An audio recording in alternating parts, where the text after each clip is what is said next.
আসসালামু আলাইকুম রহমতুল্লাহি ওবারাকাতু।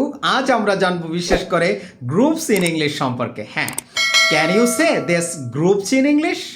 ফার্স্টলি যে গ্রুপস ইন ইংলিশ সম্পর্কে জানবো, a group of actors is called a cast. Cast মানে হচ্ছে কোনো অভিনেতা বা অভিনেত্রীর দল। এরপর সেকেন্ডলি যে গ্রুপস ইন ইংলিশ সম্পর্কে জানবো, a group of athletes is called a team.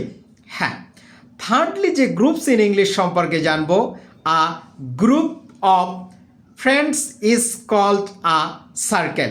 হ্যাঁ, ফোর্থলি যে ইংরেজি গ্রুপস ইন ইংলিশ সম্পর্কে জানবো, a groups of dancers is called a troupe. Troupe মানে হচ্ছে কোনো নাট্য দল, মানে যেখানে যারা নেচে থাকে।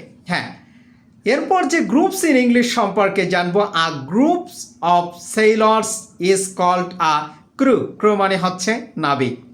অ্যান্ড ফাইনালি যে আমরা গ্রুপস ইন ইংলিশ সম্পর্কে জানবো, a group of singers is called a choir. Choir মানে হচ্ছে কোনো গায়ক গায়িকাদের দল, বিশেষ করে কোনো গায়ক গায়িকাদের দল, সেটাকে কয়ার বলা হয়ে থাকে। ধন্যবাদ।